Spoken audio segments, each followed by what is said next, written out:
Deadly tornadoes and Joe Biden's diagnosis. It's 5 and 10 from Skywatch TV. 5 things you need to know in about 10 minutes for Monday, May 19th, 2025. I'm Derek Gilbert. Item number 5 today, you probably know by now that former President Joe Biden has been diagnosed with an aggressive form of prostate cancer, stage 4. It is metastasized. It is in the bone. And this announcement made on Sunday. It is reported that this particular type of cancer does respond well to hormone therapy, which means it may be easier to treat. But again, it is metastasized and is aggressive. Now, the announcement made Sunday, but here is the thing. And as I read the information about prostate cancer, I am a guy of that age where it is relatively common. Prostate cancer is relatively easy to detect and relatively slow growing. It takes years to metastasize in this way, more than 5, perhaps more than 10, depending on the patient. This was confirmed this morning on MSNBC, the Morning Joe program. Dr. Ezekiel Emanuel, who's an oncologist, and that's a doctor who specializes in the diagnosis and treatment of cancer. He's the brother of Rahm Emanuel, the former chief of staff for President Obama, the former mayor of Chicago. He's been discussed as a potential future presidential candidate. His brother, again, Dr. Ezekiel Emanuel, on Morning Joe this morning, talking to Joe Scarborough and Mika Brzezinski, said, and I quote now, "Oh, he's had this for many years, maybe even a decade, growing there and spreading. It's a little surprising. I look back at the records and there's no evidence that when he got his health status and the medical records were released, that he had a prostate-specific antigen," end quote.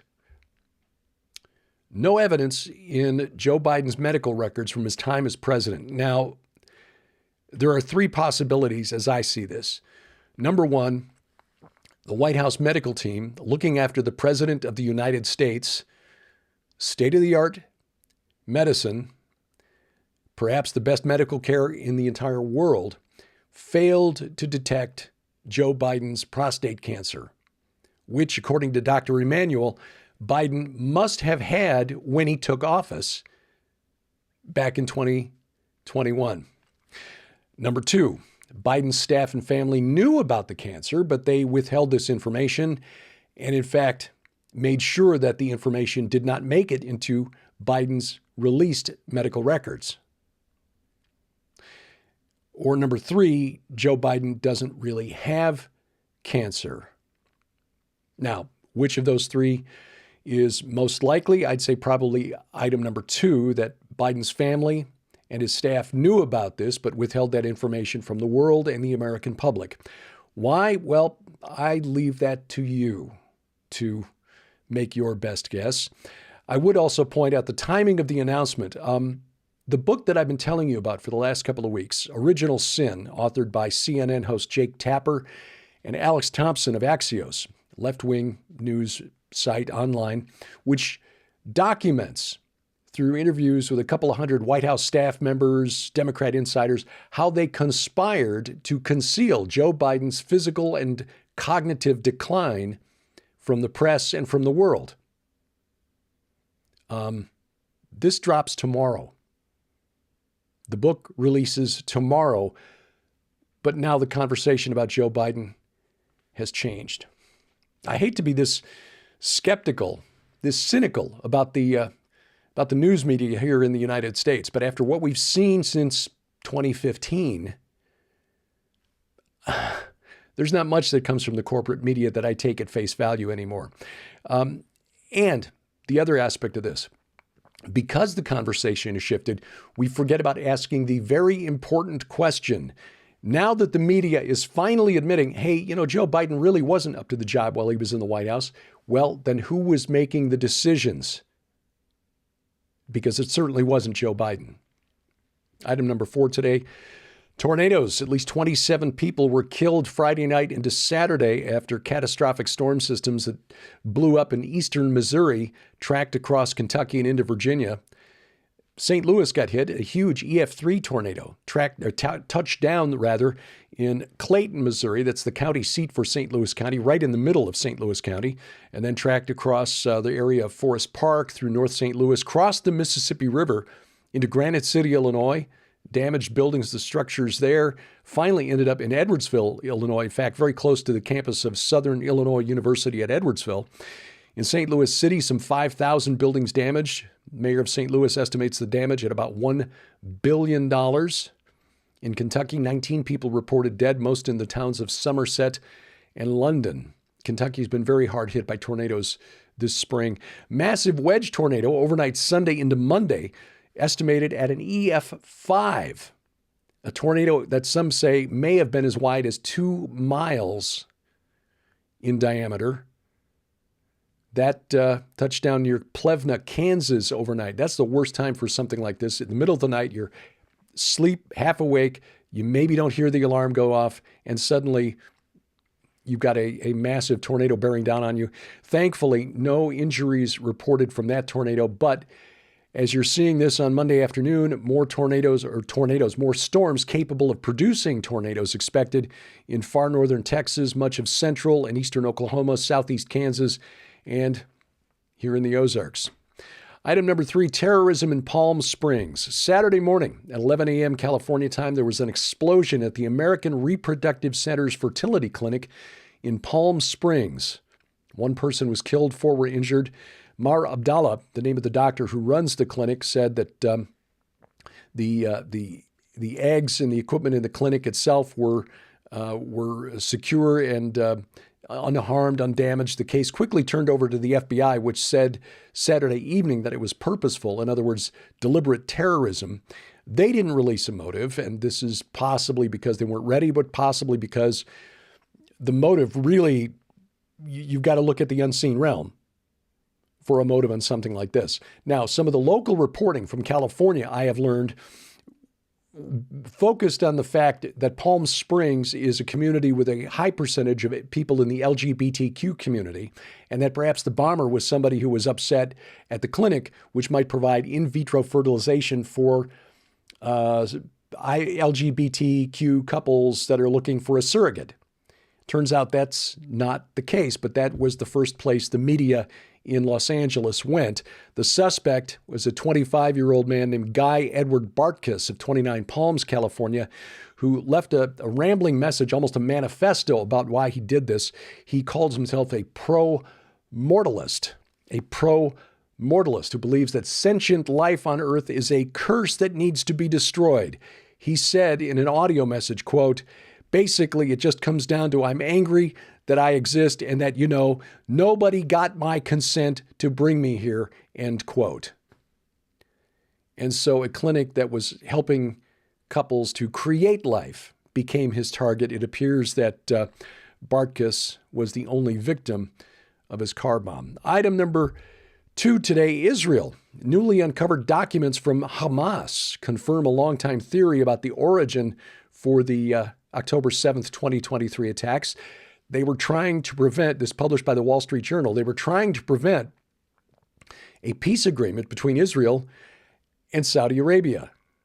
These are minutes from a high-level meeting which cite the late Hamas leader Yahya Sinwar as saying, and this meeting dated October 2nd of 2023, 5 days before the attack, quote, there is no doubt that the Saudi Zionist normalization agreement is progressing significantly, and that such a deal would open the door for the majority of Arab and Islamic countries to follow the same path, end quote.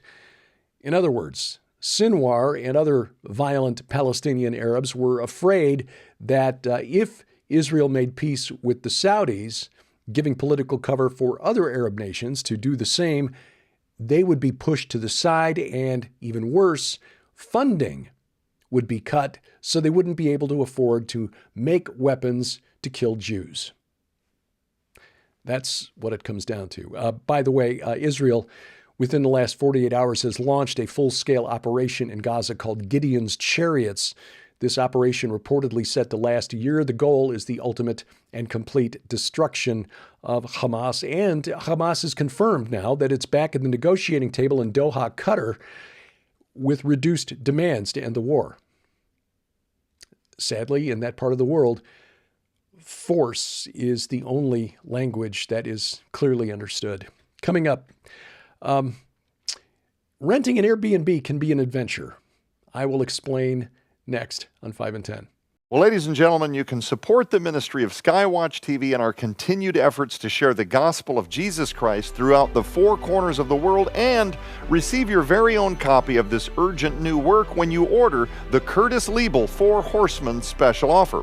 Not only does this incredible opportunity include Curtis Liebel's new book, The Four Horsemen, The Winds of Theopolitical Change, which unravels the mystery of the ancient spirit of Babylon and the intoxication of the nations, but it also includes the best-selling book, The Great Inception by Derek P. Gilbert. This incredible masterpiece reveals the hidden cosmic war between God and rebel gods, uncovers the truth about the Tower of Babel, the Red Sea crossing, and the Nephilim. Derek Gilbert takes you on an epic journey through history, the titans of Greek mythology, and biblical mystery that showcases the eye-opening battle for the throne of God. But that's not all. This special offer also includes the best-selling book, New World Order, Worlds in Collision and the Rebirth of Liberty by the legendary Terry James and Pete Garcia. This incredible work reveals the collapse of Western civilization, rampant corruption, crime, and chaos driven by a globalist agenda. This book warns of God's impending great reset to bring an end to the current ungodly age and usher in a magnificent transformation. Sold separately, these items hold a retail value of over $60. Yours now for your donation of only $45, which includes free shipping to all U.S. orders. So don't delay. You can scan the QR code on your screen using the camera app on your phone for instant access to this special opportunity, or you can visit us at skywatchtvstore.com or call 1-844-750-4985 and ask for the Curtis Liebel Four Horsemen special offer now. Item number one today. Renting an Airbnb can sometimes be an adventure. Consider the plight of this gentleman by the name of Mike, who rented an Airbnb for a weekend getaway and arrived to find a pit bull inside the home that he was renting for the weekend. Well, Mike quickly reached out to the owner, text message, said, "Hi, I'm a bit confused. We're staying at your Airbnb and there's a dog here." The owner responded, "Hey, Michael. Oh, yep, that's my girl, Xanthi. Sorry if that wasn't clear in the listing. She's basically the guardian of the space, deeply in tune with its energy. But don't worry, she's super chill and just here to vibe. A few things to know about her. She's an old soul and operates at a higher frequency. So just let her exist in her natural state of being. She only eats her special spiritually aligned diet, so no human food, no matter how much she tries to manifest it with her eyes." More instructions in the pantry.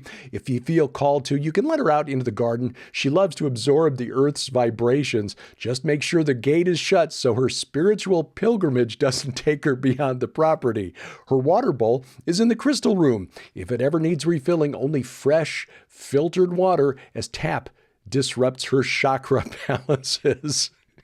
She requires her daily 2-hour sound bath featuring ancient dog chants to maintain inner peace.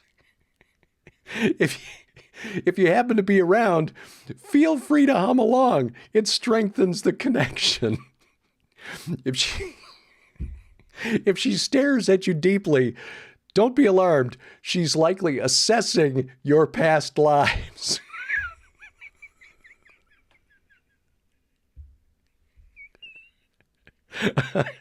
And the final note, also, thanks for the heads up on the Nespresso pods. I'll send some right over ASAP. The owner of the Airbnb figured out how to get somebody to pay her to dog sit. To pay her to sit her dog. We got to talk to the lady who boards our dogs. I think Eileen could be onto a new business model. It's assessing your past lives. Well, this week on Skywatch TV, Curtis Liebel joins us again to talk about his book, The Four Horsemen, The Winds of Theopolitical Change. Are they riding now? Don't miss the program. You can watch it right now. Over the air, our broadcast schedule posted at skywatchtv.com/channels, or you can watch right now on your schedule by adding the Skywatch TV channel to Roku, Apple TV, Amazon Fire TV. If you got a smart TV with Google TV, Android TV, go to their app store. Add the Skywatch TV channel, and then we'll be there whenever you click the remote. On the internet, youtube.com/@SkyWatchTelevision. Please subscribe, share, click the bell for notifications, hit the like button, or rumble.com/SkyWatchTV, or better yet, download our free mobile app to your smartphone or tablet, and we will be there whenever you hit the button, tap the screen. iOS, Android, Amazon, Kindle, Fire devices. We've got apps for all of those, and links to their app stores at skywatchtv.com/app. Now, where you can see us in the months ahead. Sharon and I will be with Carl Gallups and Micah Van Huss, who's a future guest on Skywatch TV at the Mysteries of the Bibleverse live event in Carmel, Indiana. That's just north of Indianapolis, suburban Indianapolis, basically. That is June 13th and 14th. More information at marginalmysteries.com, marginalmysteries.com. In July 25th and 26th, Joe Ardis Horn, Sharon, me, Carl Gallups, Dr. Sherry Tenpenny, and many others will be at the Go Therefore conference in suburban Dayton, Ohio. Information and registration at gothereforeconference.com. That's gothereforeconference.com. And then in August, here in the Ozarks, we welcome you to the Remnant Rising Conference. Joe Ardis Horn, Nita Horn, Donna Howell, Sharon and me, and many of our friends, and hopefully you as well will join us. This is at the Oasis Hotel and Convention Center in Springfield, Missouri, just a hop, skip, and a jump down Interstate 44, or close to the Springfield-Branson National Airport if you're going to fly in. And there is an airport shuttle, so transportation back and forth to the airport is very easy. Information and registration at hearthewatchmen.com. That's hearthewatchmen.com. And in October, Sharon and I would love to see you in the Holy Land, along with our good friend Carl Tykrib, author, lecturer, researcher, and we will show you some of the sites in the long supernatural war in which we are all deployed. Sites that are not on the usual tours. We'll show you the Valley of the Shadow of Death. Yes, that is a literal place, we believe. The gates of hell, of course. Places you want to see: Nazareth, the Jordan River, the Sea of Galilee, Jerusalem, the Old City, the City of David, the Temple Mount, the Mount of Olives, much, much more. Information and a place to reserve your spot on the bus at gilberthouse.org/travel. That's gilberthouse.org/travel. Thank you for watching as we keep watch. I'm Derek Gilbert. This is 5 in 10 from Skywatch TV. The prophecies foretold of a coming Savior, one that would reach across the veil and set the captives free. Featuring Derek Gilbert, UFO True Believers, the Ancient Aliens Prophets, Carl Gallups, the cherubim, the living creatures, and Micah Van Huss. The story of the giant of Kandahar. At the Mysteries of the Bibleverse event in Carmel, Indiana, June 13th and 14th.